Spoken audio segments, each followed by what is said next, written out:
Wow, that was fast. Good afternoon, everyone, and welcome to the first Stern Economic Outlook Forum. My name is Kim Schoenholtz, and I'm the director of Stern's Center for Global Economy and Business, which is sponsoring today's forum. We're delighted to have three very distinguished panelists, and in light of the obvious interest in this program, they need relatively little introduction, so I'm going to be brief. You can also find more details about their biographies on the center's website. David Greenlaw, next to me, is a managing director and chief U.S. fixed economist at Morgan Stanley. Prior to joining the firm in 1986, he served on the staff of the Federal Reserve Board in Washington, D.C. for 4 years. Jan Hatzius, next to David, is the chief economist of Goldman Sachs, where he co-heads both the Economics, Commodities, and Strategy Research Group in the Americas and Global Economics Research.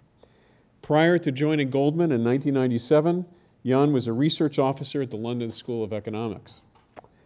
Peter Hooper, on the far side, is managing director and chief economist of Deutsche Bank Securities in New York. Peter co-heads Deutsche Bank's global economics team. Prior to joining Deutsche Bank Securities in 1999, he was a senior officer at the Federal Reserve Board, where he enjoyed a distinguished 26-year career. During today's session, each panelist will make a presentation of up to 10 minutes regarding the economic and market outlook. I will then moderate a discussion for about 30 minutes. And finally, we'll open up to questions from the audience. There are two mics, so we'll be asking you to go up to those mics to ask questions. We expect the full program to run about 90 minutes. So we'll proceed alphabetically with the presentation. We'll begin with David.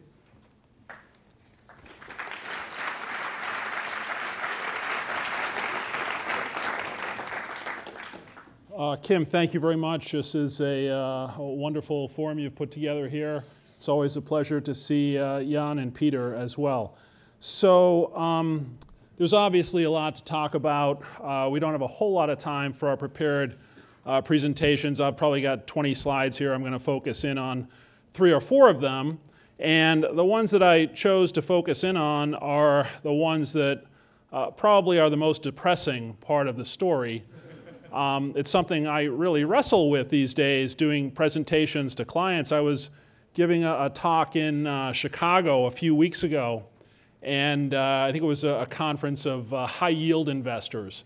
So the kind of thing, a couple hundred people, Morgan Stanley clients, bring in the economists to give kind of a higher-level macro overview as the lunch speaker. And so I went on at about 1 o'clock, spoke for 45 minutes, did a little Q&A. And the head of the Chicago office gets up after me and he says, thanks very much, David. That was extremely depressing. In fact, the schedule for the rest of the afternoon is we have a short break now, and then we have some sessions, and then a cocktail hour tonight. We're going to change that to a cocktail hour starting right now at 1:45 in the afternoon. It's the earliest the bar had ever been opened at a Morgan Stanley event that I'd participated in. But as I was leaving, and I don't have to stay for the rest of the thing, it's all these high-yield investors. As I was leaving, I noticed the line for the bar was all the way out the door. So the problem is it's not a very pretty picture at this point. I think Peter and Jan and I probably have a roughly similar view for growth in the U.S. over the course of the next couple of years. It's basically a sub 2% kind of growth trajectory for both this year and next year from our perspective. And one of the things that's driving that is the fiscal situation.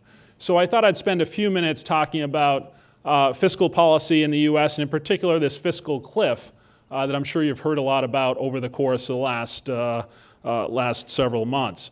So there are a number of items involved in the fiscal cliff. Some of them, not all of them, are listed here with rough estimates of the annualized impact of those policies. So we have the Bush-era tax cuts, we have the payroll tax cut that's been in place the last couple of years, some spending caps, et cetera, et cetera. So the bottom line is that these are very large programs that are all on autopilot.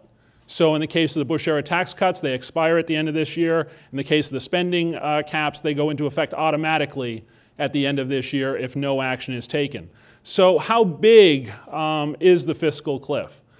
chart on the left side of the page here is a little bit complicated, but let me see if I can walk you through it. So this is the change in the U.S. structural budget. It's a measure of the thrust of fiscal policy. So positive numbers are fiscal restraint, negative numbers are fiscal stimulus, and then there's one bar at the end there that represents 2013.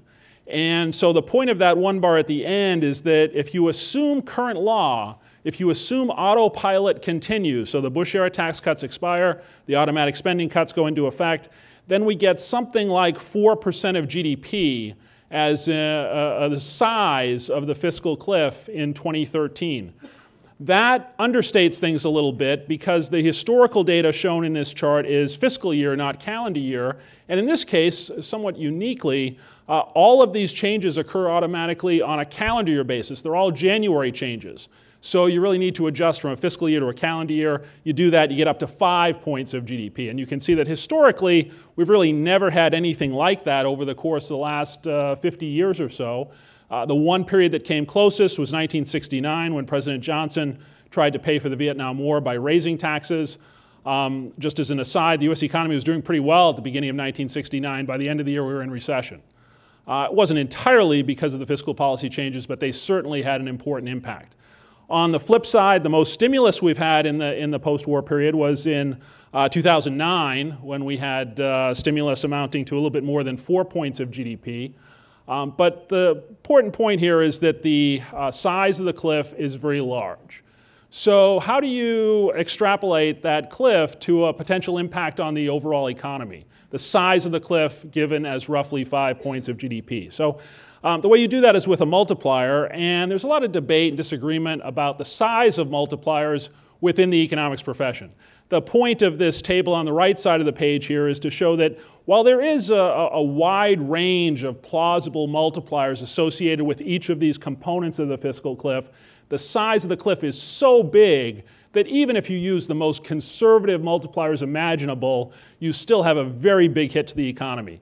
You've got an economy that's growing at maybe 2%, a little bit better perhaps on an underlying basis.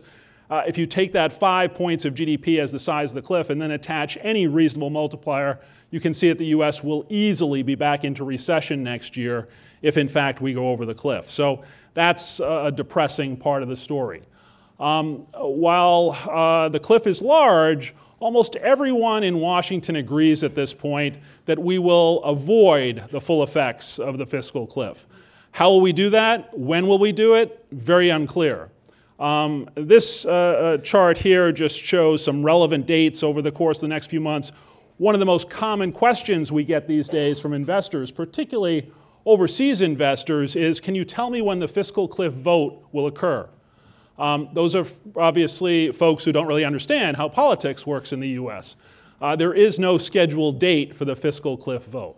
And if we've learned anything over the course of the last few years, it's that that vote will probably come as late as possible in the game as is conceivable. So all you really have are some markers here that might be relevant in terms of the fiscal cliff situation over the course of the next few months. Widespread expectation that we'll have a lame duck session of Congress at some point after the election, and then perhaps down the road somewhere in mid-February, you'll have the requirement for a debt ceiling hike being the catalyst for some sort of a deal. Hopefully we'll get there before that point, but as we saw last summer, many times Congress doesn't act until they're forced to. The need for a debt ceiling hike once again could force them into action. That doesn't come till, in our estimate, mid-February. So you've got an environment that is fraught with uncertainty. While there is widespread agreement that the cliff will be addressed at some point, no one really knows how or when. Another issue that is often raised by investors, especially, again, overseas investors who might not be as close to the situation as some of us here at home, is, well, you're going to have an election in a couple of months. That will resolve all of this uncertainty. Once we know the outcome of the election, we'll know what's going to happen with fiscal policy. Well, that's not really the case in my view, and it's not the case for a couple of reasons. One, I show here on this slide the current prices and some history, the prices for these election contracts in the Iowa electronic market. Some of you may be familiar with the Iowa electronic market. There's also an in-trade market. There's some other markets out there in which you can buy contracts on the outcomes of certain events, in this case, political events, the US presidential election and the control of Congress. And the most highly priced contract at this point for the presidential election is President Obama being reelected. Some kind of funny price action over the course of the last week or so that may be related to the convention, although I'm not sure why. But the president, last I checked on Friday, was trading at around 65 cents on the dollar. Clearly, lots could still happen there, but the point is that the market implied outcome for the presidential race is that President Obama will be reelected at this point. And then for Congress, the contract that's trading at the highest price is Republican House, Republican Senate. So in some sense, that's an even more divided government than we have now. The president being reelected and Congress flipping entirely Republican. So I'm not sure from that standpoint the election is really going to solve anything. Moreover, this gridlock situation that we find ourselves in now in Washington is not necessarily a new development. There's a chart here on the right side of the page that shows some data produced by some political scientists at Princeton, and one of them may be at NYU. McCarty, Poole, and Rosenthal. Is one of them at NYU? These are political scientists, not economists, and they wouldn't be in the Stern School, but I think Rosenthal may be at NYU. In any case, they have done some work on political polarization, looking at every single roll call vote in Congress stretching back to the 1800s. And they come up with a statistical measure, the distance between the parties. And that is a measure of political polarization. And the thing that is striking, if you look at this chart, is that polarization has been rising not just over the course of the last few months, but for the last several decades. So we're going to have one election that suddenly turns the tide here and creates an environment of more partisanship and more ability to address some of these important policy issues. So that's kind of the point where the folks who hear the story want to shoot themselves in the head and rush for the bar, because it's not a very pretty picture. Let me just wind up here with the longer-term story, which is possibly even more depressing. So we have this short-term fiscal cliff that poses a lot of risks for the US economy next year. What about the longer-term situation? This is a slide that kind of sums it up pretty well, I think. On the left-hand side of the page, federal government tax receipts as a percent of GDP. The blue data is the history, and we're now at a relatively low 15.5% or so of GDP for tax receipts. That's low for understandable reasons. We've just been through a very deep recession, and we've had some tax cuts over the course of the last decade or so. The green line and the red line are two possible alternatives, but keep in mind that both of them assume the economy fully recovers, so the unemployment rate gets all the way back down to 5.5%. You have the red line if you extend the Bush-era tax cuts, the green line if you allow those tax cuts to expire. Now, really, no politician that I know of is advocating the green line. The president wants to end the tax cuts for upper-income individuals. That would put you a little bit above the red line. That's really more of a political issue than it is a budgetary issue. You'd be somewhere around 19.25% settling in there over the course of the next few years on the tax side if you allow tax cuts for upper-income individuals to expire. But let's call it 19% as a best-case scenario, assuming the economy fully recovers on the revenue side. Finally, let's look at the spending side. So I divide spending up into four categories: healthcare, Social Security, interest payments, and everything else. If you look at Social Security, that gets a lot of attention. It's about 5% of GDP in spending terms today, goes up to 6% by the middle of the century. The miscellaneous category, other non-interest outlays, today 12%, going down to 9%, in part because that includes defense, and in these sorts of longer-term simulations, we're assumed not to have any more wars. But look at the top line, Medicare and Medicaid, healthcare, 5.5% today, going up to 12.5% by the middle of the century. And so that gets you a big budget deficit continuing over the course of the next several decades, because you've got receipts at 19, you've got spending at 23 going up to 28, and then layer on the debt service costs. So debt service today, very low, 1.5% of GDP, because rates are so low. But just assume that rates normalize. Assume 3% short rates, 4.5% long rates, and you get interest on the debt skyrocketing to 16% of GDP by the middle of the century, absorbing almost all of your tax receipts. So the debt service is the thing that kind of puts you over the top. But healthcare, Medicare and Medicaid, is the real underlying driver of this problem. And what is the real challenge for politicians? It's that polling data show that something like 80% of Americans don't want any changes to Medicare. So this is a very important political challenge. Hopefully we'll be able to address this challenge post-election, regardless of who wins the election.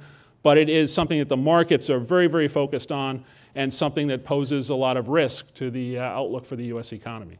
That's it. With that, let me turn it over to Jan.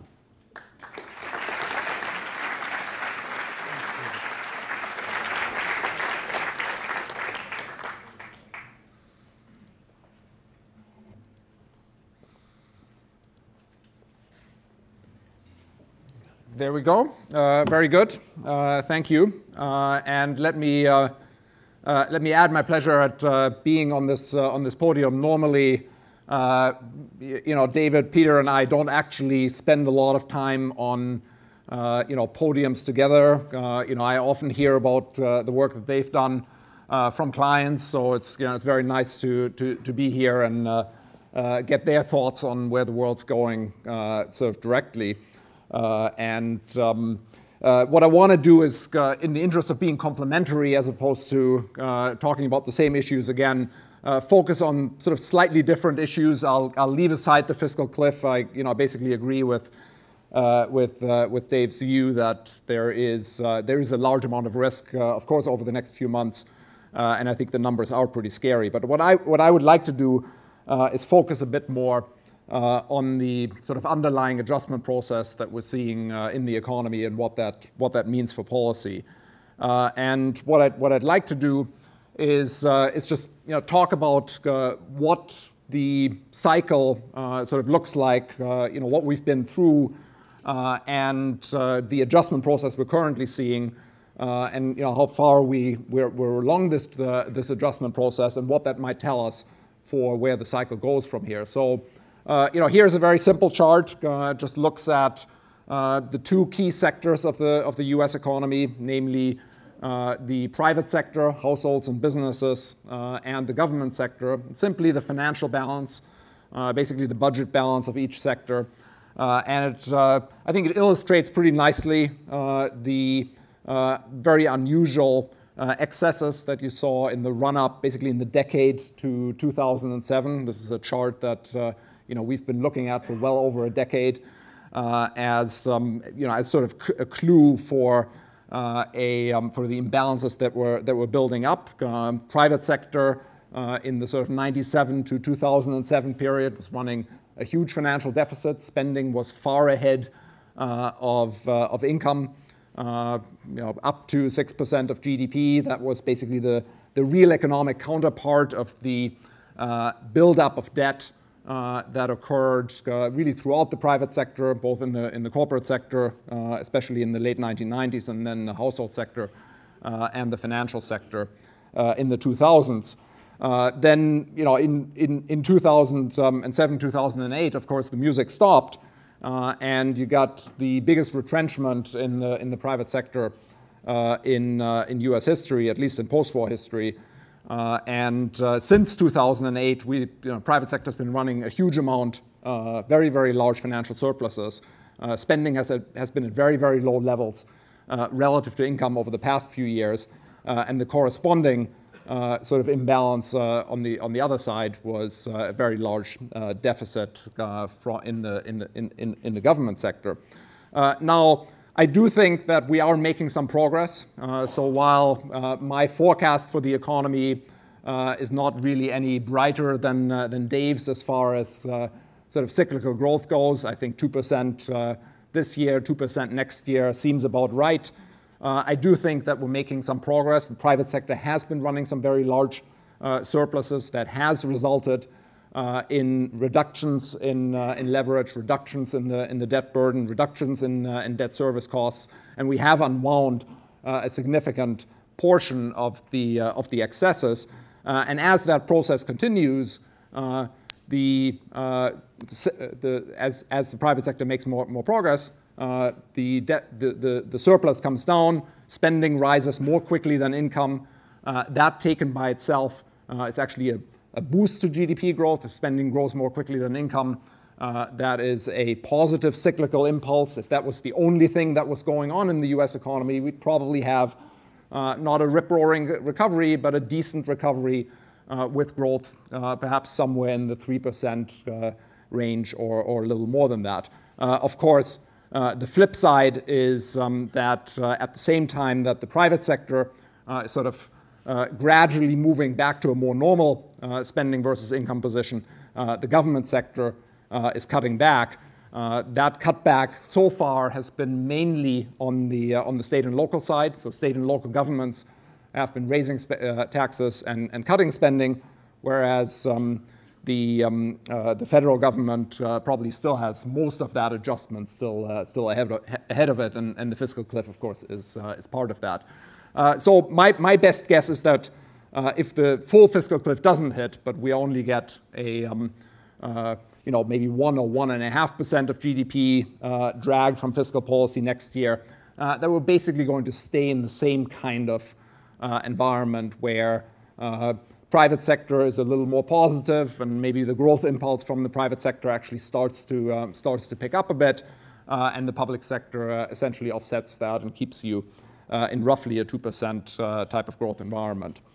I think on the private sector side, the area that's clearly the most positive, and the area where we're probably going to get, at least proportionately to the size of the sector, the largest growth impulse is really housing. Housing is a sector that should see a very substantial amount of growth over the next few years. We're currently producing far less homes than the longer-term demographics would suggest. Of course, that's necessary because we've got to unwind the still sizable excess supply of houses, but we're probably only at about half the longer-term demographics for housing. Housing starts are in the 700,000 to 800,000 range, and over the longer term, we're probably going to have to get back to something like 1.5 million. So that should give you a decent boost to growth over the next couple of years, 3-4 years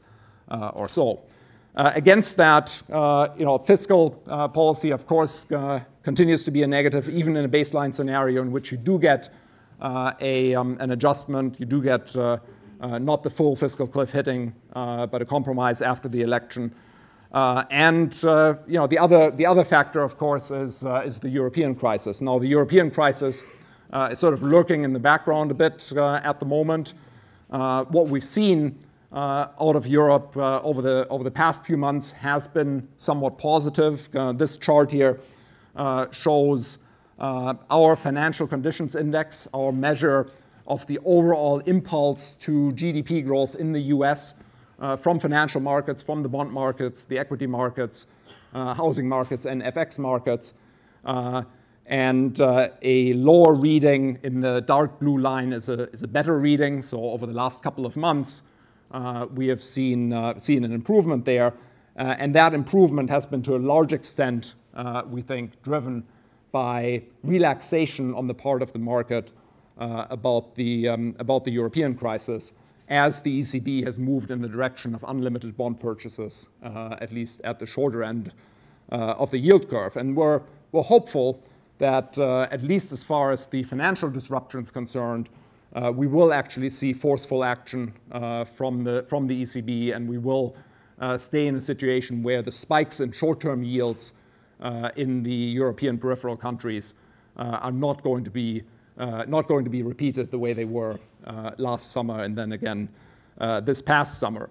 Having said that, I said Europe lurks in the background. We still think that the economic adjustment process in Europe is still a very painful one. The jury's still out on whether we will actually see a successful economic adjustment process. Financial stability is one thing, real economic adjustment is another. As we look at the European periphery, we do worry that the same kind of adjustment process that you're seeing between the private sector balance and the public sector balance in the US is not really evident in the European periphery. In the European periphery, private sectors are running financial surpluses, unlike in the in the period prior to 2007, but those financial surpluses are not particularly large, unlike in the US.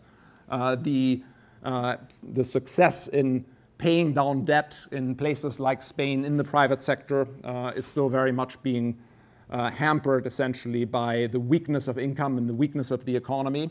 And at the same time, the pressure on the public sector to pay down debt and to reduce, well, before you pay down debt, you have to reduce the deficits, but the pressure to reduce the deficits quickly is much greater than it is in the US. In the US, we're seeing maybe 1 to 1.5 percentage points of fiscal restraint. In a place like Spain, we're probably seeing something like 3 percentage points of fiscal restraint, and that is weighing on the real economy to a much greater degree. So we do worry that as far as the real economy is concerned, Europe's going to continue to be very weak, and ultimately you do need an economic recovery in order to underwrite the financial stabilization. In the remaining 2 minutes, I would like to just quickly talk about monetary policy in the US,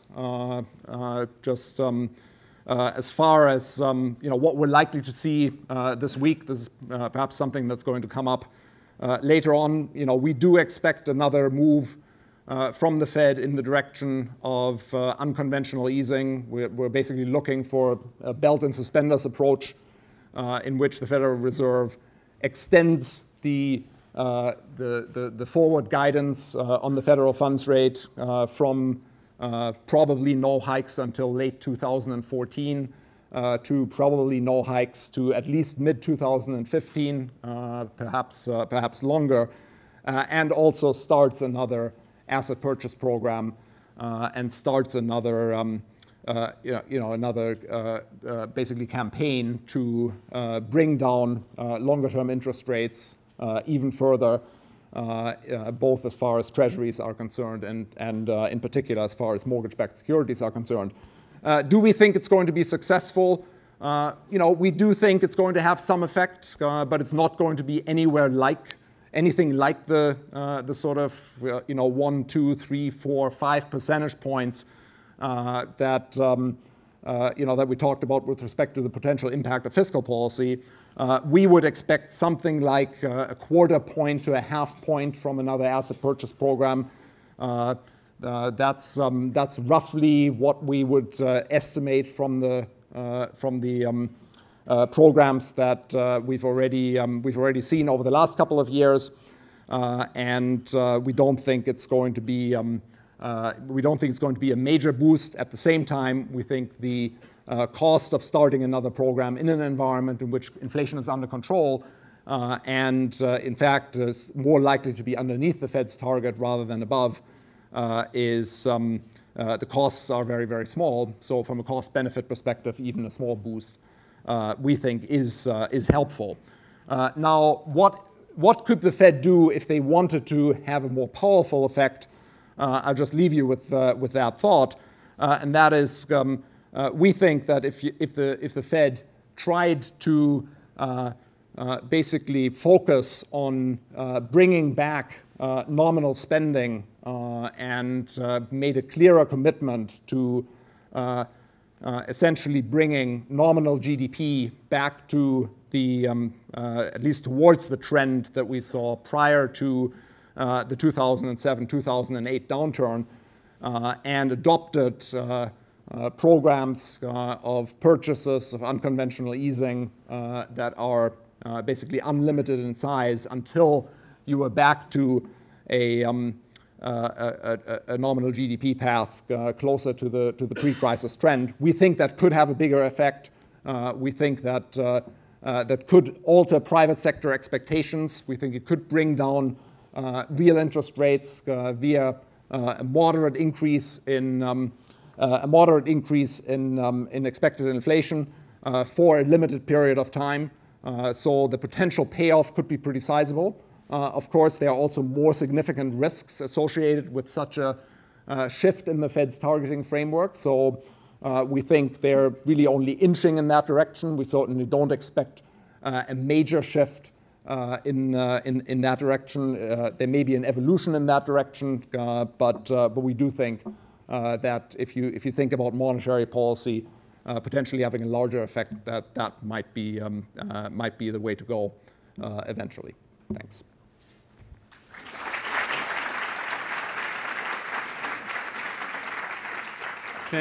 Thank you. While we make the change of slides, if those of you in the back want to come up front to take seats, we promise not to bite you up here. Plenty of seats up front.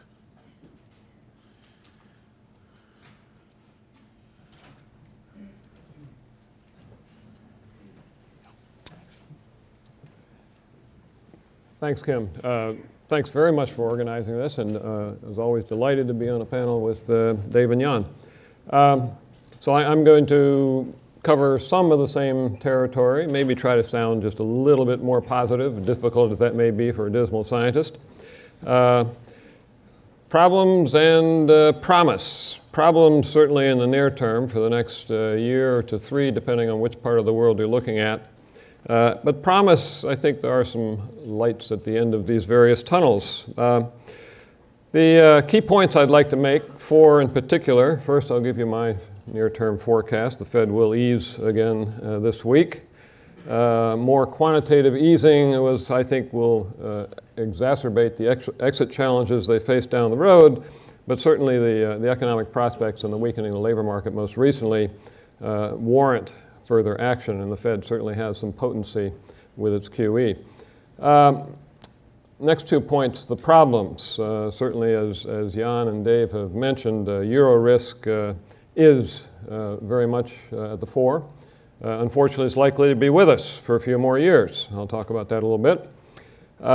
Fiscal uncertainties clearly loom large. Dave did a very nice job covering that one. And then finally, treading on some ground that Jan covered here a little bit, but the U.S. does have the potential, I think, to be an engine of global growth again as we look out beyond some of these uncertainties. Now, first, the Fed. BSP's balance sheet policies have pushed real interest rates down, helped push real interest rates down substantially. QE1, QE2, the maturity extension program, all contributing. We've done some modeling of the effects here. And we don't think that the Fed has lost much in the way of its ability to affect market rates. Certainly the amount of decline, this chart we're looking at, the red line here, the 10-year Treasury yield. The blue line is a very simple term structure model based on business cycle variables that doesn't capture this most recent 150 basis points drop in the 10-year yield over the last several years.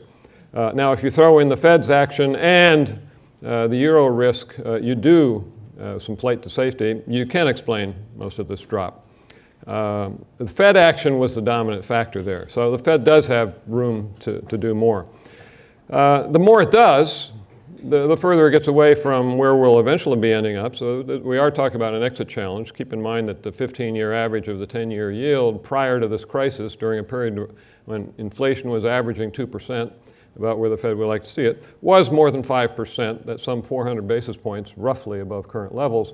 We get further out there. It's going to be a rough ride in the bond market, no question. This is uncharted territory for the Fed. They're confident they can do this, but there are some questions there. Despite this very low level of yields, broad financial conditions are not yet in a fully supportive mode. A financial conditions index that Jan, Kim, and I worked on a paper for the Monetary Policy Forum a few years back does show that things have improved over the past few years, but we're still we're still not back in supportive territory, if you will. Flows, ABS issuance, still way below what they had been previously. Volatility, a depressing factor, and there's a lot of uncertainty out there. Now, the uncertainty driven, number one, I think, by what's been happening in Europe. Jan showed a slide focusing on the more recent period, showing uncertainty having dropped. I'm looking here at the Italian and Spanish 10-year government bond yields relative to Bunds, and it's as a measure of Euro risk, and that certainly has risen. It's come back a little bit most recently, but it's still quite elevated. I expect it to improve a bit, but not a major improvement for probably a few more years. So what's happening in Europe? Why are we a little depressed here for the near term? Well, the muddle through seems to work.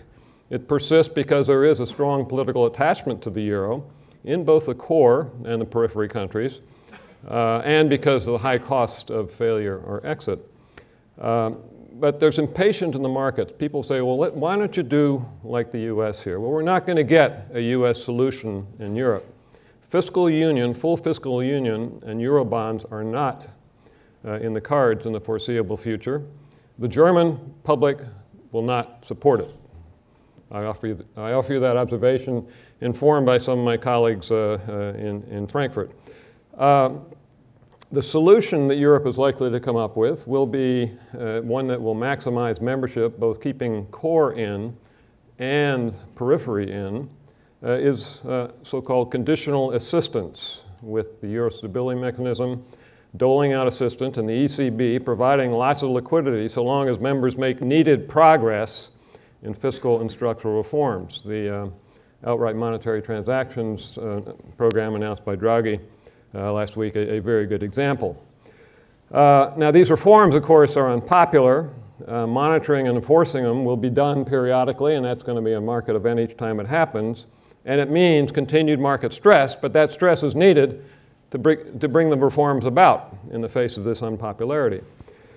Basically, the euro area, we feel, is 2 years into a 5-year adjustment program, so expect substantial fiscal drag over the next several years. We're in recession this year, we'll be at zero growth close to it next year, and modestly positive in the year after. These reforms have a long way to go, but the euro area also does not get much credit for the progress, amazing progress that's already made. I mean, looking at fiscal positions overall across the globe here, euro area in the middle, their government general government deficit 2011, the black bars, was about half the US as a share of GDP. And the progress we're expecting over the next 4 or 5 years, far greater than built into current expectations about the US. So let me turn to the US. Dave covered this nicely, I think, but I'll make just a couple points. That fiscal cliff, by the way, this forecast, this IMF forecast here, does assume that we don't go over the cliff. The cliff, of course, I'm plotting here the budget deficit. As Dave mentioned, it drops by 4% of GDP, and that's an understatement in terms of its drag on GDP over the next year. Everyone's assuming we're not going to get that. We're going to kick it down the road. We're going to end up something like what the CBO wrote down as an alternative scenario, a much more mild downturn, drag of something like 1.5% of GDP. But if we get that, as Dave mentioned, we are facing a mountain of debt off in the future.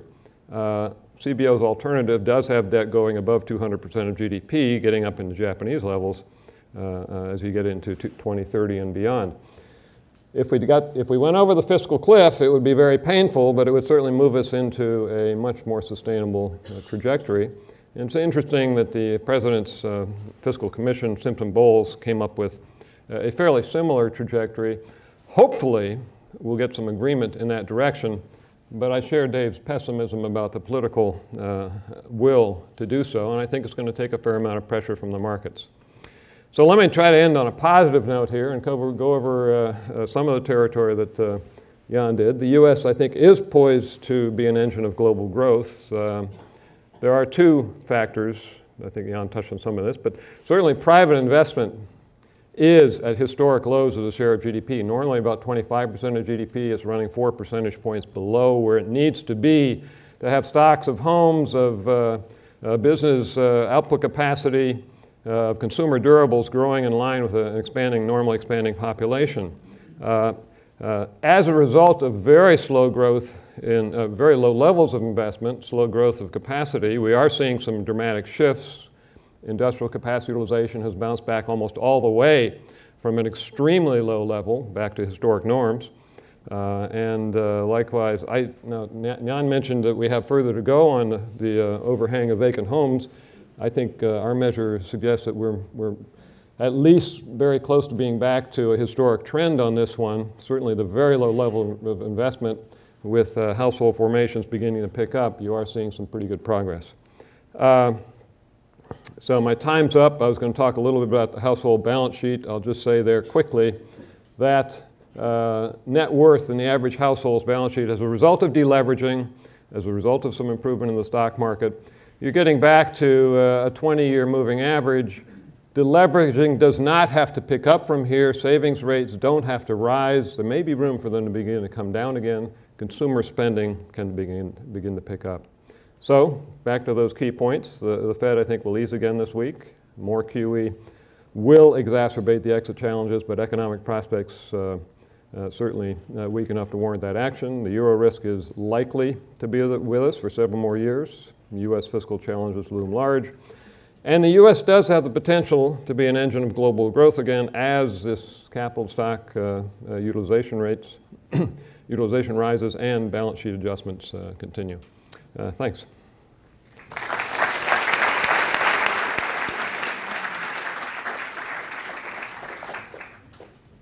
Okay. Thank you all. Those were great presentations, and thank you for being as brief as you were. It's not easy to do. It's much harder to make a brief presentation than a long one, so we should thank them for doing that. We've talked, most of your conversation was about the United States, and I'm sure we're going to come back to it, but let's start outside the United States. Let's start with the euro area. And as Peter described it, the policymakers there are trying to thread a needle, trying to figure out how to keep the system together when it's in crisis. What is your expectation of how that's going to evolve? And let's start with Peter. Do you expect the monetary union to remain in its current form, 17 countries, in the medium term, say 5 years from now? Well, I'm not going to go out on a limb and say that Greece is going to be in there forever. They do have a huge mountain to climb, a major challenge they're facing. But they're not going to be leaving this year, as some have predicted. Certainly, I don't think the euro area is ready for that shock. It would be a significant hit to the other periphery countries. And a way will be found to carry Greece along for a while. Elsewhere, I mean, so Portugal's next on the list. Portugal's making some impressive, I mean, the amount of adjustment, pain, and suffering they're going through, and the political will to do so. Portugal's not a Greece in this regard, so I tend to be more optimistic. I think that the 5-6 decades of history we have behind this has a lot of momentum. There is support for keeping this venture going. You already have the ESM pretty well locked in as long as the German Constitutional Court comes through, and we expect it to do so later this week.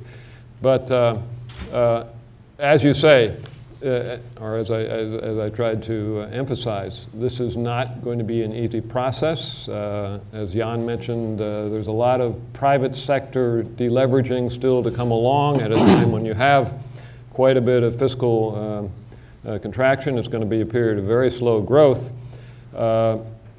Europe went through a lot of pain in the 90s to get into this. And I have to say, on the sidelines, I was very surprised by the amount of suffering they were willing to undertake to do this. So they're not going to give it up easily, I don't think. I'm going to be optimistic.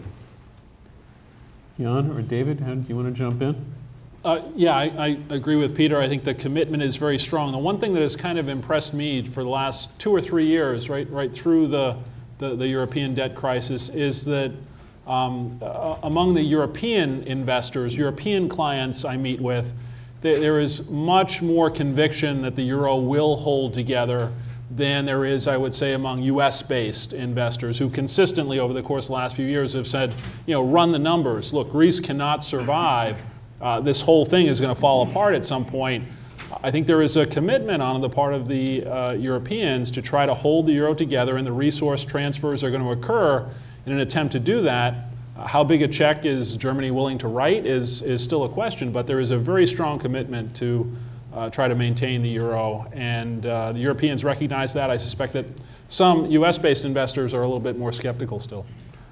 Yeah, I think that's. I'm on board with that as well. I mean, I do think that the costs of breakup are enormous, and I think that's true for the countries leaving, and it's true for for the countries that would stay behind. So I think those costs are economic partly, and they're partly political, because you would give up on the European unification process. That sort of lies at the heart of the European post-war order, and so I think I think they will mostly stay together. I would be with Peter that wouldn't go out on a limb as far as Greece is concerned. I do think that the sort of construction challenges and construction errors in EMU, they're probably going to be with us for a long time as well. So I do think the European periphery is going to be in extremely rough shape. I think the extent to which they're cutting back fiscal deficits in a sort of front-loaded manner, rather than spreading it over a longer period of time, at a time when the private sector is pulling back pretty hard, I think is very problematic. If it's our estimate is that Spain is cutting back by 2.5% to 3% of GDP. If you look at the measures that have been passed, we think that's beyond the speed limit of fiscal adjustment. So we think that's actually at a point where additional fiscal restraint may not even improve the budget balance, because it undercuts growth to a degree that ends up being counterproductive. So our recommendation would be to spread the fiscal adjustment over a longer period of time. Obviously fiscal adjustment is going to be needed in these places. Structural reform is certainly needed, and I think it makes more sense to front load structural reform and spread the fiscal adjustment.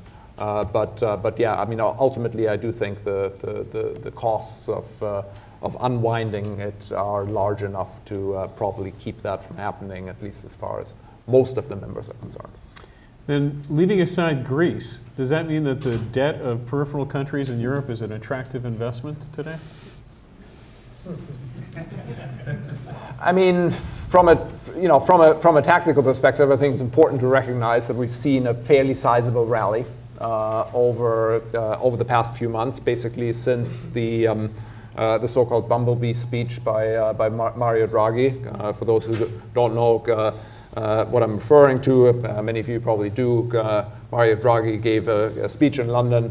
When was it? In I guess July, where he said that EMU was like the bumblebee. It shouldn't really be able to fly, but nevertheless it does. And that was viewed as because of some of the things that he said, essentially that they would do whatever it takes to keep European Monetary Union together. That was really the start of that rally in the peripheral government bond markets. So there has been a fairly significant amount of relaxation there. So I think additional gains are probably going to be slimmer. But at the moment, for what it's worth, we still do think that there's probably some room for spreads to tighten. I wouldn't limit it just to periphery government bonds. I would say that risk is overemphasized throughout the financial markets right now. And I would say U.S. equities is as much as, maybe not quite as much as Euro government bonds, but certainly there's potential there. Bank equities too in Europe? Bank equities in Europe may be a little further down the road. Okay. I'm not going to actually, on bank equities. let's just broaden that question. Based on the presentations you've made and your individual thinking, where are the markets not priced well for the scenarios that you anticipate? Where do you think that there are opportunities for investors? So, I mean, I think, I do think that if you take a longer term perspective, I think global equities are pretty cheap. And I think that's true in the US to a degree, but I think it's more true outside the US. I think it's, it is probably true in Europe. I think it's probably true in Asia. There are a lot of things on the calendar over the next few months as you get into the U.S. election and get sort of into year end that explains why risk premia why risk premia are high. But if you take a longer term perspective, I do think this is a decent decent place to be. Risk, equity risk is certainly cheaper, than it's been on average over the last few decades, and I think the returns are potentially attractive on an outright basis, and certainly relative to fixed income. The ECB has taken some important steps to address tail risk in Europe, so the Bumblebee speech, and then the actions at the meeting last week. And if you can address the tail risk emanating from Europe, then a low rate environment like the one we're in domestically and to some extent globally is very good for risk. I have this discussion quite often with our equity strategist, who argues that statistically, low rates are not a positive environment for equities. But I think there's a cause and effect problem there. You usually only get to these low rates when the entire global economy is melting down. And that obviously is not a good situation for risk and for equities. But when you've addressed the tail risks and you're clearly going to stay in that low rate environment for quite some time, that can be a very bullish scenario for equities and risk Don't tell assets. me your equity strategist is even more pessimistic than you are. He is, yes. I think you have to price in something close to a recession to justify PE ratios where they are right now. I mean, at 14.5 for the S&P 500, when normally at this stage in a cycle you're closer to 20, you're obviously pricing in some bad news. And I mean, we're not ruling out the possibility of a downturn from here, and certainly the recent indicators haven't been all that great. But if things don't turn out quite as badly as some may reasonably fear for the U.S. fiscal front, and this European situation continues to improve, we continue to remove the tail risks as we have, I think there's a lot of upside potential there. Would any of you care to put out the odds on a U.S. recession over the next 12 months? Well, the New York Fed asks us to do that before every FOMC meeting in a questionnaire that is now released to the public. They don't give you each individual response, but they give you the questions that they ask primary dealers, and we all represent primary dealer firms. And I think my last response to that question was something on the order of 25% or so. Yeah, I mean, ours was 25, and I think I think it's very bimodal. I don't think that this is a particularly high.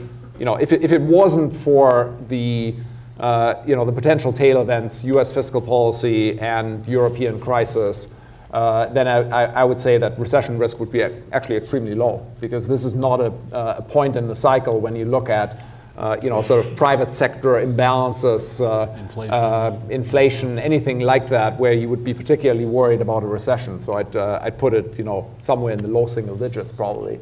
But there are the tail events, and that's why it's a bimodal outcome. And if you were to see a renewed complete breakdown of willingness to work together after the election, with the stakes significantly higher than in the summer of 2011. Then of course we could get a recession out of that. We run a recession probability model, probit model, off that U.S. MPF Financial Conditions Index, and it's been right in around 20% recently, which seems reasonable. Okay, come back to the United States a bit. Should we be surprised at this stage, given the relative weakness of the recovery, that inflation isn't lower than it is today? And should we be surprised at all, and why do you think inflation is as close to the Fed's target as it is? Well, no question that there's been some pretty significant structural shifts in Phillips curve models over the last several decades, a significant flattening. The link between output gaps or unemployment and slack in the economy and the inflation rate has weakened substantially. Longer term inflation expectations seem to dominate. And the Fed has been pretty effective at convincing people it's going to be holding the line at somewhere near 2%. When you fall much below the 2 to 2.5% range that many of these expectations measures lie in, you start to see some upward pull. So I think that's part of the story. And then you've had some commodity shocks that have certainly helped to. The other thing I'd say, I mean, I agree that expectations, anchored inflation expectations are certainly an important part of it. I think the other thing is that as you get down to lower inflation rates, it becomes harder and harder and harder to push inflation down. You know, economists like to call that nominal rigidities. Those are very, very important. You can see that, I think, in the experience of the US over the last 5 years. I think you can also see it in kind of cross-country experience. You could certainly see it in the Japanese experience of the past 2 decades. You know, more broadly, if you look at periods of very large output gaps across countries, and you look at the amount of disinflation that came out of those periods of very large output gaps, you got a lot of disinflation if the starting point for inflation was high, and you got very, very little disinflation when the starting point for inflation was low. So from that perspective, the US is actually not a particular outlier, although it has been surprising. I would have thought if you told me how weak the recovery would be, you know, 3 years ago, I would have said inflation would be lower than it is. But yeah, I mean, I think as you look at this cross-country experience, you know, perhaps it shouldn't be as much of a surprise. So I agree, wages are sticky downward, productivity growth is slowing for cyclical reasons. The inflation story going forward from here for the foreseeable future, the next couple of years, I think largely a commodity story. So commodity prices are going to determine the inflation environment for the next few years. All of you have linked part of that, maybe David the least, but all of you have linked part of the inflation story to expectations. Presumably that's showing the effectiveness of the Fed's communication strategy and its recent shift to being very explicit about having an inflation target. But Jan, in your presentation, you mentioned the notion of using nominal GDP as a guide for Fed policy. Is that consistent with an inflation targeting regime, or do you think that would raise issues about what they've done? I mean, I think over the longer term it is, because I think if the Fed were to, you know, were to move towards a framework like that, the longer term growth rate of nominal GDP that would be targeted should be based on an assessment of real potential growth plus the inflation target. So the natural number to use for the targeted growth rate of nominal GDP would be something like 4.5%, with a 2% inflation target and a 2.5% assumption for real growth. Now, you could argue maybe that's still a little too high, maybe real potential growth, certainly if you look out a little further, maybe a little below that because of demographic shifts. So perhaps 4% would be a more conservative number. But I do think it should be tied, as far as the growth rate of prices in that construct is concerned, to the Fed's inflation target. But you know, nevertheless, that would leave room for short-term deviations. Of course, in the statement of strategy and goals that the FOMC published in January of this year, you know, they do emphasize that the 2% inflation target is a longer run target as opposed to something that needs to be hit from period to period. Anybody else want to jump in? Go ahead, Peter. I would think there'd be some room for some stress in such an arrangement, that having faced with a nominal GDP target with the gap as large as we have right now, you would potentially be raising inflation to levels that many members of the FOMC would not be comfortable with. I agree there's room for some flexibility, but we may be talking about... Potentially, yeah. I mean, I think that is certainly a tail risk in shifting to a framework like that. Having said that, my expectation would be that most of the catch-up nominal growth would actually be catch-up real growth as well, with only a relatively modest increase in inflation. Because I do think that in an environment like this one, quantities are more flexible than prices, and I think that if you did manage to generate an increase in nominal spending and an increase in nominal output, that most of that in an environment in which underutilized resources are still very sizable, we can argue about exactly how sizable, but clearly quite sizable, that most of it would show up in stronger real growth.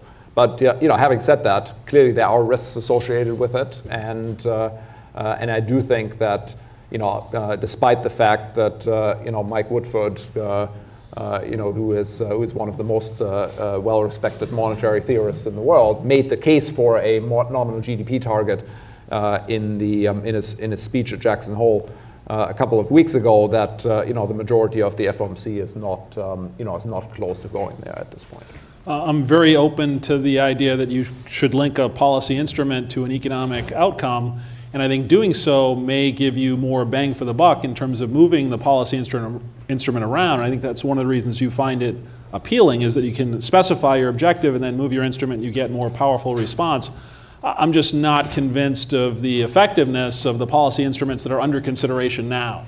And that's what really worries me about moving to a scenario where you link that policy instrument to some sort of economic outcome. And I'm concerned that the impact may be on the inflation side and not on real variables, because we have a very small sample size in terms of analyzing the effectiveness of these balance sheet measures, and I'm just not convinced that they are going to be, over the long haul, effective in moving real variables. So would you worry, though, and I guess pose the question a different way, do you worry that changing what appears to be the target at a time like this might seem opportunistic and raise doubts about the credibility of the Fed when they've been successful at keeping inflation expectations anchored?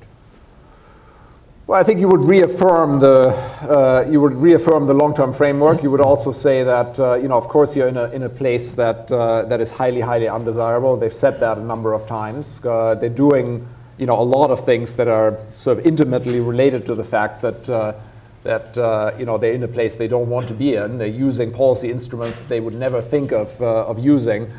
So if you had a sort of temporary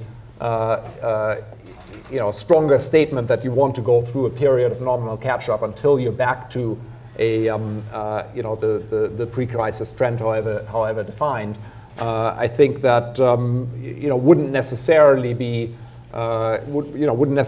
such a so far out of line with some of the other very, very unusual things that they've been doing. I think it is a sort of framework that is getting clearly is getting more attention. There are a number of academic economists that have come out in favor of it. I do think that the Fed is moving more in that direction. I would expect, for example, the next round of quantitative easing, probably this Thursday, to be specified in a more open-ended fashion, which you could already interpret as a move in that direction. But it's a slow process. An alternative to a nominal GDP target, something that is perhaps a little closer to the current framework, but might nevertheless be quite helpful, is the so-called the Evans proposal by Chicago Fed President Charlie Evans to essentially commit not to raise the funds rate until the unemployment rate has fallen below 7%, subject to the condition that some measure of inflation, it's not entirely clear what measure, but I think some kind of core inflation, underlying inflation measure is not above 3%. That is also definitely a significant step in a more aggressive direction from the perspective of the Federal Reserve, but it might be a little more palatable at the moment. Again, It's not something I would expect this Thursday, but I think we might be a little closer to that than to a full-blown nominal GDP target. And that's a change in communication strategy that makes a lot more sense to me. I think the problem is that when you're faced with an FOMC that is already a somewhat divided committee, it's very difficult to reach agreement on those specific thresholds. So Evans wants unemployment rate below 6%. Koch Lakota says we can't get below 7%, so you've got a big divide within the committee on what those specific thresholds might be, which limits their ability to come to an agreement. Yeah, I mean, Evans is saying 7, and it seems like the committee is not expecting any, it's not forecasting any hikes until you get into that neighborhood. So yeah, if all 19 had to sign up to the same number, I think that would be extremely difficult to generate a majority for. I think if you need a sizable majority of the voting members with the chairman, essentially, leading the way and of course pushing waivers in the direction of voting for it, then it might be a little easier to generate. But yeah, the 19 are never going to agree on, on any of those numbers. But that's a problem because we're talking about very long distance sort of commitments or conditional commitments, and the committee's going to change over time. Fed Chairman Bernanke's term expires at the beginning of 2014. I think there's very limited likelihood he'll be around after that point. So how do you set up some sort of link between communications and policy that the market believes is going to be sustained through different policy regimes? I think Chairman Bernanke got that question at one of the press conferences. I think it was in April, and I think his answer was that while the identity of the chairman will shift, there's a lot more stability in the committee as a whole. But I would agree that of course if you had a shift in leadership, depending on who it is, that could, of course, lead to a more sizable shift in the framework as well.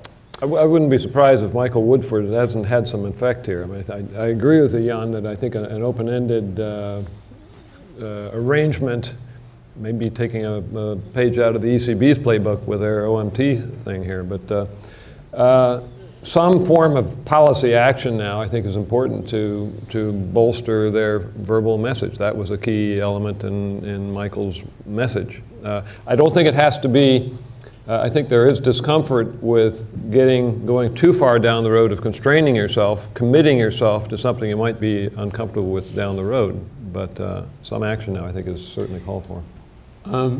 I'm going to ask the folks who would like to ask questions to go up to the microphones now, and we'll start taking questions. But while you're doing that, I'm going to ask one last one based on this latest set of discussion. And that is, it sounds like each of you, if you had your druthers, would welcome a bolder, more aggressive accommodation from the Federal Reserve in some form, whether it's a change in communication or a change in the scale of action. Am I correct in hearing that? I think that's fair. Certainly true as far as I'm concerned. Yeah, sorry? Yes. Peter? Yes, I think we've called for some action this week. David? Yes, I'm not crazy about the two specific options that appear to be on the table for this week, but I think it's very easy to make the case for additional accommodation of some sort at this point. There are other measures that I would be more supportive of than the ones under consideration, but it's, again, clear that more accommodation is justifiable. Great. First of all, let's start by asking you to identify yourself as a student, MBA, undergraduate. Why don't we start on this side? Hi, I'm an MBA student here at Stern, and to each of you, if you were given unlimited control over U.S. fiscal policy, what would be the one or two top changes you would make to our fiscal policy? Who wants to be the first czar? Well, so the ideal, I think, at this point that folks are striving for is we've got these two problems, right? We've got the short-term fiscal cliff, which poses significant downside risk, and then we've got an unsustainable trajectory of fiscal policy looking out over the longer-term horizon.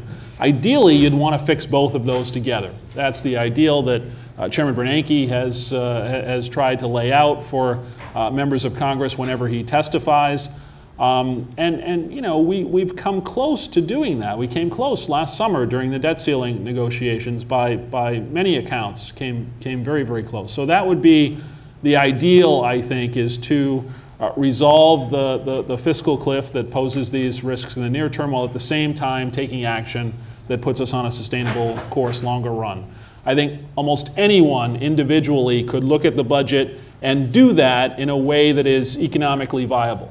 The problem is the underlying politics. Very, very difficult to get together on a solution when two different parties with very different views are involved. But there is room in the middle, I think, for a compromise agreement.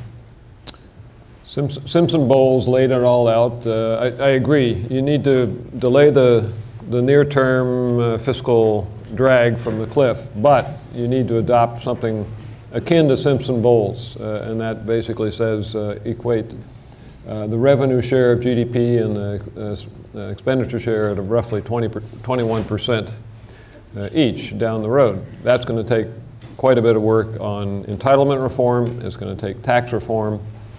That's where I'd go.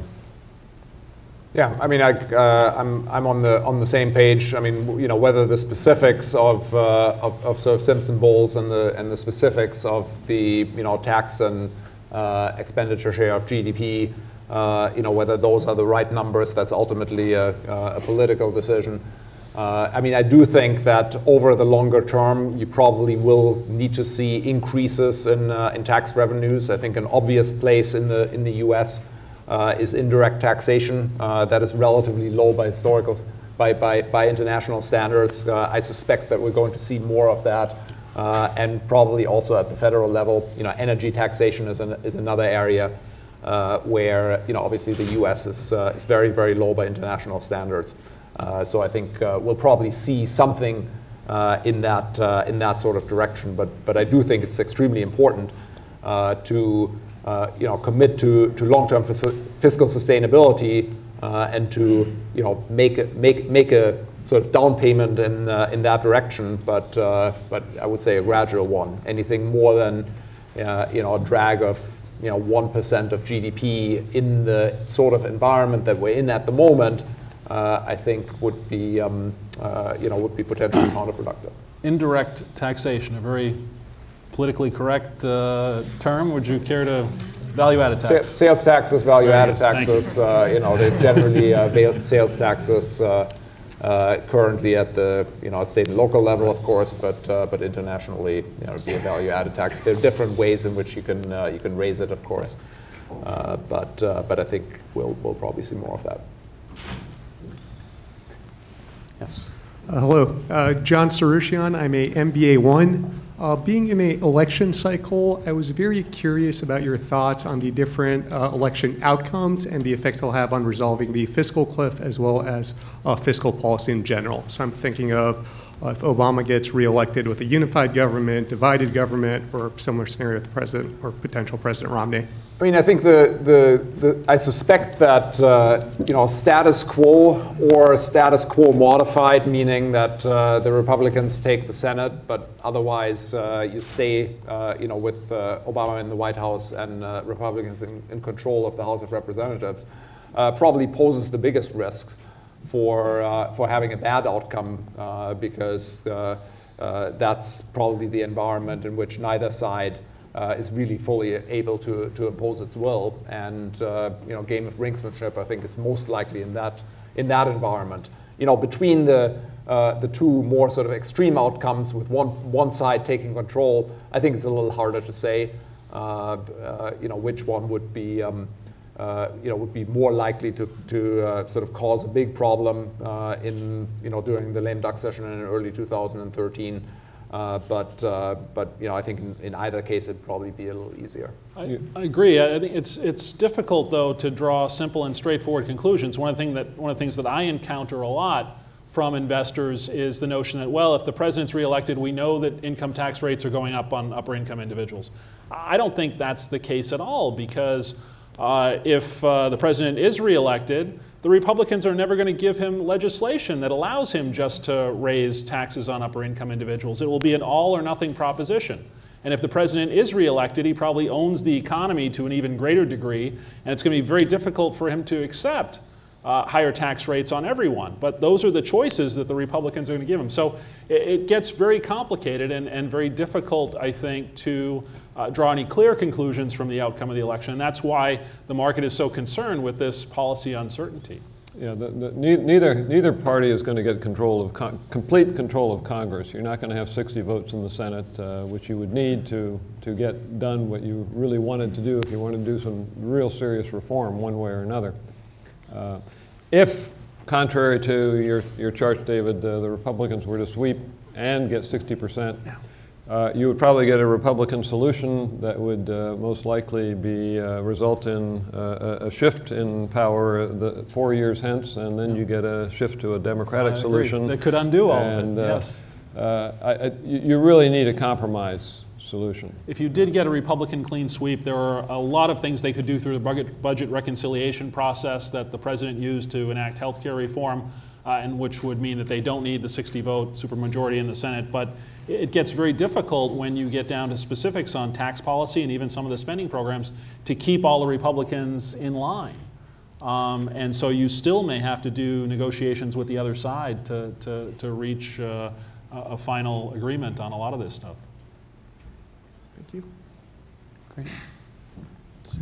Good afternoon, gentlemen. Matt Mitchell here, MBA candidate. Assuming it continues to climb, specifically, how much higher can the debt to GDP ratio here climb before the U.S. is incapable of servicing its debt and in effect defaults? Thank you. So at these levels of interest rates, it can go a heck of a lot higher. But the risk is at some point interest rates normalize, right? So that's that table that I showed today, even though we've grown the debt quite a bit over the course of the last 5 years, interest expense is still only 1.5% of GDP. That's because a quarter of our debt's financed in the bill sector, and bill rates are essentially zero. Anything else that's been issued in the last 5 years has a rate that's pretty close to zero. So financing costs are quite low. Can this continue for a long period of time? It probably could. But at some point, you probably face some normalization of rates, which makes it much more problematic. U.S. debt levels approaching 100% of GDP, general debt. Japan's are already in excess of 200% of GDP. And Japan, the yen is still a safe haven. Of course, they owe most of the debt to themselves, whereas we owe half of ours to the rest of the world. Right now, there's no real alternative to the U.S. Treasury market. If the euro were to become phenomenally successful here, maybe we could grow an alternative and the U.S. would have to worry a bit sooner. So a lot depends on what's happening around the world to pin down your number. Yeah, I'd say the risk goes up. The higher, partly because of these financing issues, the higher the debt to GDP ratio is. If you look at it on sort of a cross-country basis, though, incidence of a financial crisis versus the level of the debt to GDP ratio, you do get a relationship. So the likelihood that you'll end up with a crisis is higher, but it's far from it's far from a tight relationship. You look at Japan as an obvious example. I think the UK, a couple times in its history had debt to GDP ratios of more than 200%. And ended up servicing the debt. Didn't experience a financial crisis. Now, obviously, in very, very different environments, but you find plenty of cases in which countries have seen a financial or even a fiscal crisis with very low debt to GDP ratios and the converse. But the risk does go up. But last time Bernanke testified before the House Budget Committee, Paul Ryan beat him up a little bit, saying, look, we need to feel some pain. You guys are masking the pain that we should be seeing from all these debts. Take your foot off the gas, let rates go up a lot, and then we'll solve the deficit problem. Bernanke's saying, well, is it really necessary to go back into another recession, to feel all this pain, to solve the problem? Why don't you guys just get together and do it before we feel the pain? So it was a very interesting kind of exchange between Bernanke and Paul Ryan at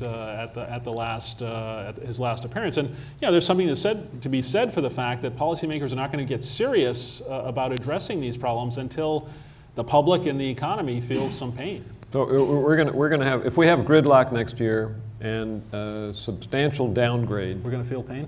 what's going to happen in the bond market, David? We might feel some pain. Hello, Michael Christofi, undergrad. So it seems a lot of what you guys touched on were the two main issues revolve around the fiscal cliff and around Europe. So I have two questions. The first is that given the fiscal cliff, why would more quantitative easing from the Fed impact markets significantly? And my second is that Jan did a good job of connecting the coupling between the European and US economies, specifically with his chart that showed the FCI and Euro risk.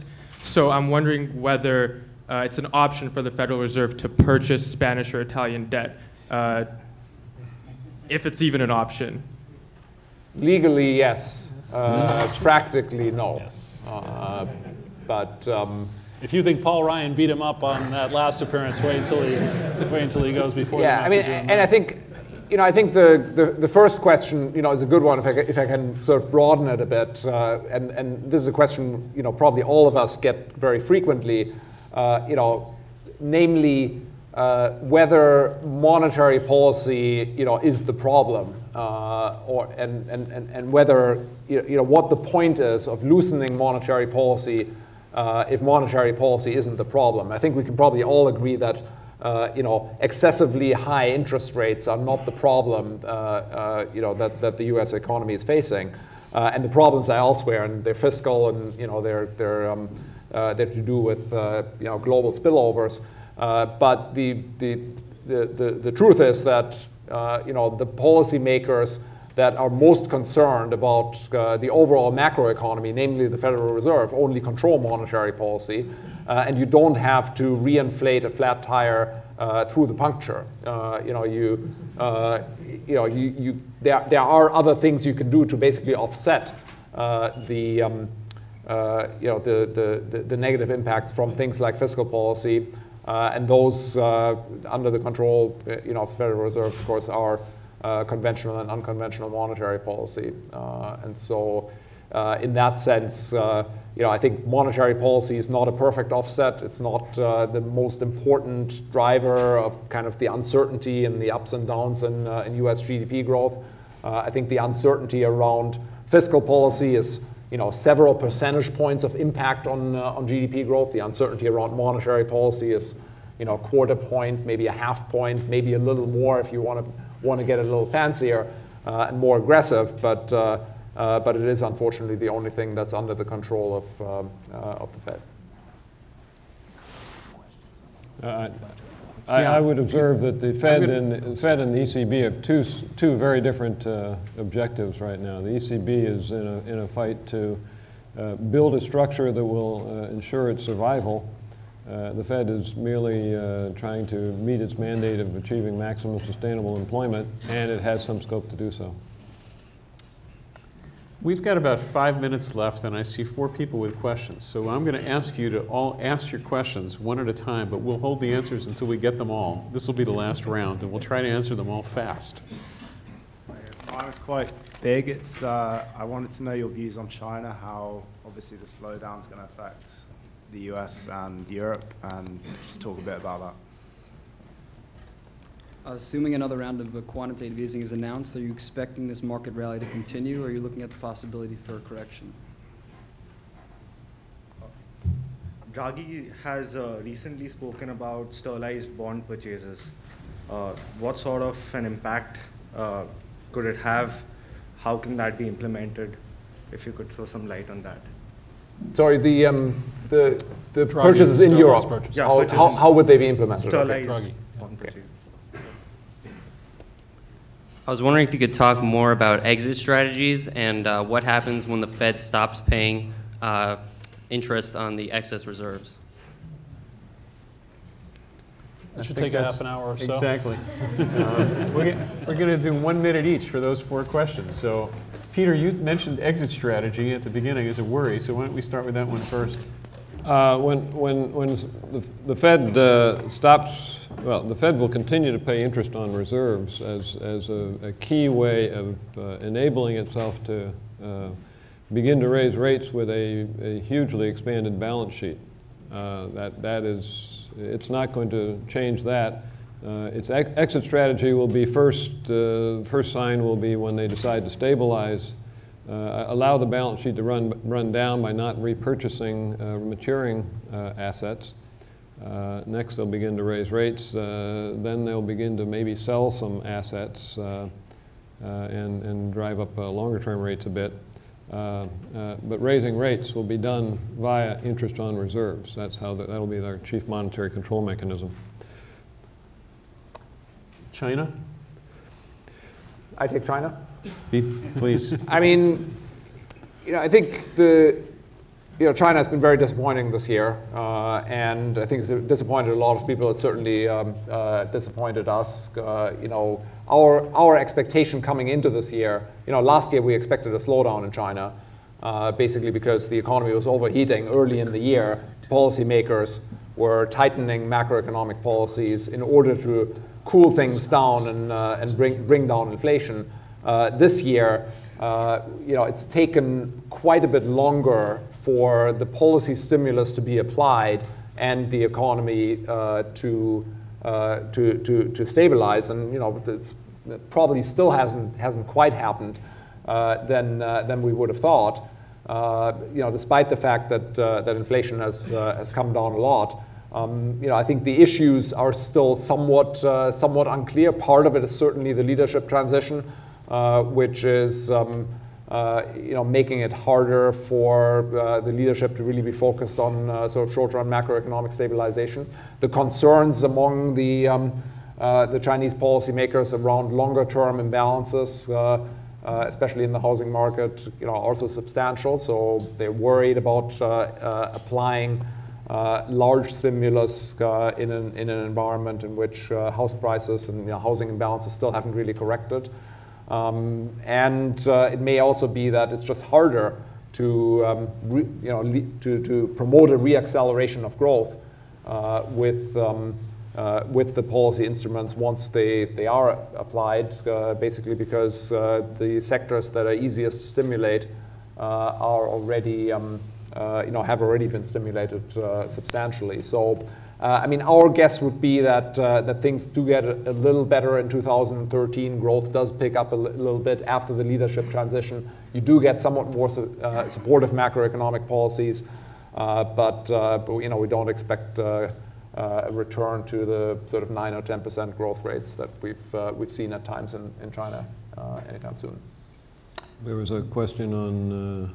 Let's see, on Draghi, I think he said that the ECB will be purchasing government bonds in the secondary market as conditions necessitate or warrant, but only if the countries whose bonds are being purchased have agreed to an assistance program, and they're in that program, they're undergoing reforms that are being reviewed. So that's that conditional assistance, if you will, which is, I think, is at the core of how Europe is going to be operating things going forward.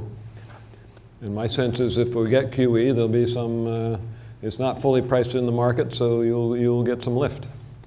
I guess that would be, I think we were all personally kind of mildly bullish on equities. I guess one near-term potential risk would be that if we do get QE and the market doesn't respond favorably, that could be important. Most of the research suggests that whatever positive effect you have on equities and financial conditions from QE comes on an announcement effect. We're, I think, probably going to be seeing very little new from the Fed in terms of the portfolio balance channel. So if they announce QE, they're likely to shut down twist, and the magnitude of the duration removal in the marketplace is probably not going to be all that different. So I'm a little bit skeptical about the direct impacts of QE on the equity market, but I think that the market would expect some sort of favorable response if the Fed does make the QE announcement on Thursday. A concern would be if that favorable response in the market is not evident. You might not get a drop in nominal yield, treasury yields, but you could get a drop in real with an increase in inflation expectations, I guess, right? Mm-hmm. There was one last question. I'm not sure we picked up on it. I think we covered them. I think we covered them all. We got them? Yeah. Okay, well, let me thank, first of all, let me thank the panel. I hope you'll join me in showing your appreciation.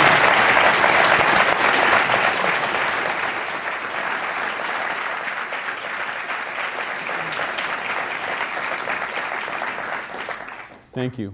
And in coming days, we expect to post a video of this session, and I hope you'll let your colleagues know. Quite a few of them were turned away. We didn't have enough space in the room, so we hope that you'll let them know that they can get access. And we hope you'll also join us again at the beginning of the next semester when we're likely to do another forum. Thank you very much.